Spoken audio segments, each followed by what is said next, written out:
J'ai l'impression que dans ce marathon, tout va passer trop vite. Je vais faire une longue boucle de 42 km et j'aurai pas le temps de tout imprégner.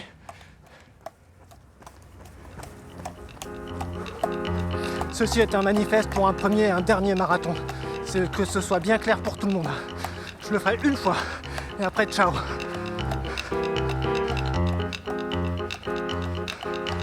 En finir, un podcast retraçant la préparation utopique, poétique, mais bien réelle d'un marathon en jonglant. Épisode 6, Théodore.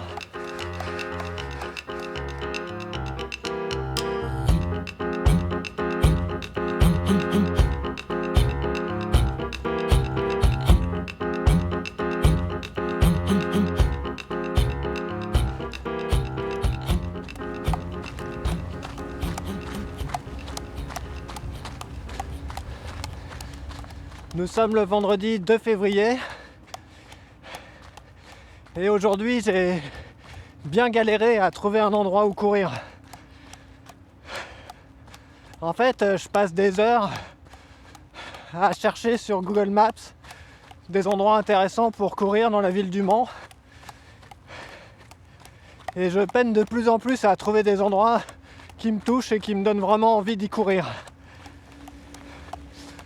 Et à un moment, je suis tombé sur le parc Marcel Paul. Alors j'ai regardé qui c'était sur internet. Et Marcel Paul, c'est un vieux communiste. Alors je me suis dit, bah voilà, c'est bon, tu l'as ton épisode. Tu vas faire un épisode hyper engagé où tu vas parler de l'asymétrie de pouvoir qui existe dans le milieu culturel entre les opérateurs, les institutions et les artistes. Et puis tu vas carrément dénoncer les écarts de salaire. Et puis tu vas carrément parler d'une sorte de mépris comme ça qui s'est instauré. Un mépris de classe quoi, tu vois. Tu vas y aller à fond. Et puis bon, après en errant sur Google Maps, je suis tombé sur le parc Théodore Monod. Alors je savais pas qui c'était. Pareil, j'ai jeté un œil sur internet. Et Théodore Monod, j'ai vachement aimé en fait ce personnage. Bonjour. Et Théodore Monod, c'est un naturaliste, aventurier, qui a fait des grandes aventures dans le désert du Sahara. Et puis, ce qui m'a le plus plu chez lui, c'est que très tôt dans sa carrière, il est parti à la recherche d'une météorite qui était tombée je sais pas où. Et le plus drôle, c'est qu'il ne l'a jamais trouvé. Alors je me suis dit que finalement, c'était plus cohérent et que ça allait me consoler de courir dans le parc Théodore Monod. Aujourd'hui, il y a un petit peu de soleil qui perce à travers les nuages. Il reste encore un tout petit peu de feuilles des fois accrochées à certains arbres, des petites feuilles mortes. Et je cours autour... j'ai fait tomber une massue, tiens. Allez, c'est reparti. Aujourd'hui, je cours donc en cercle dans le parc Théodore Monod autour d'une plantation de plumeaux. Des plumeaux très jolis qui se tordent un tout petit peu sans rompre dans le vent.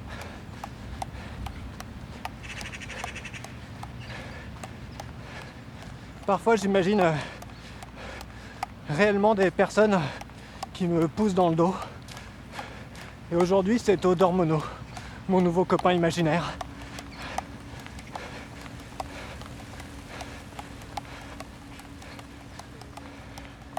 Dans cette histoire de marathon, j'appréhende un peu le rapport au temps. Le temps qu'il faut pour se préparer et puis le temps réel de ce que va être ce marathon. 4 heures, 4h30, 5 heures, en courant et en jonglant. En fait, j'ai jamais joué de spectacle aussi long. La préparation de ce marathon est progressivement en train de devenir mon métier. Mais le souci, c'est que, par exemple, mardi matin, j'avais 2 heures devant moi. Alors je me suis dit, je pourrais aller courir. Et en fait, j'ai envoyé un mail à un théâtre pour lui parler du podcast et voir si ça les intéresserait de le passer dans leur newsletter. Après, j'ai appelé ma chargée de production pour organiser le rapatriement d'un morceau de décor d'un spectacle que j'ai oublié quelque part il y a un an. Après, j'ai discuté avec des homologues d'une autre compagnie sur le prix d'un de mes spectacles pour savoir s'il était cohérent dans le champ culturel français. Et puis après, j'ai dû aussi organiser une formation. C'est une formation d'utilisation des extincteurs. Et après, j'ai dû mettre en place une réunion d'information sur l'utilisation des extincteurs dans un spectacle que je fais sous un chapiteau. Et en fait, on devait faire cette réunion et puis finalement, on va la faire en visio. Et le problème, c'est que c'est une réunion sur le maniement des extincteurs. Et puis après, les 2 heures étaient passées, quoi.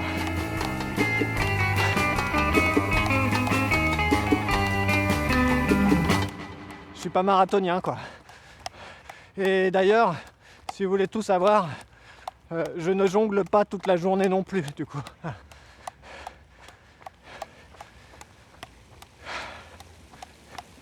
En lisant la fiche Wikipédia de Théodore Monod, je l'ai imaginé dans le désert du Sahara en 1927. Et je me suis dit qu'à cette époque-là, le rapport au temps devait être complètement différent d'aujourd'hui. Je me demande si c'est pas ça que les marathoniens, les marathoniennes cherchent dans les marathons. Se prendre 4 heures, 4h30, 5 heures pour rien. Et puis en lisant cette fiche Wikipédia, j'ai aussi repensé au fils de René. Vous savez, René, mon prof de course à pied dont je vous ai parlé dans le premier épisode. Son fils aussi avait fait le marathon des sables. Moi, je vais faire le marathon de la Loire. Le parcours est assez simple. On longe la Loire sur 20 km d'un côté et on traverse un pont. Et après, on longe la Loire sur 20 km pour rentrer jusqu'au point de départ. Vers chez moi, la Loire, c'est vraiment un monument. C'est un marqueur. C'est le seul espace qui est encore complètement sauvage et complètement imprévisible.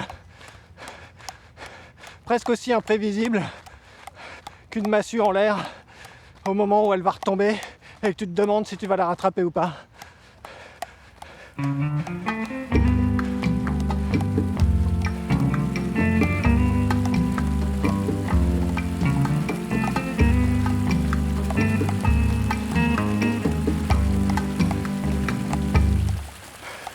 Alors j'ai commencé à me demander ce que les personnes qui ont écrit ce parcours voulaient nous dire à travers cette dramaturgie.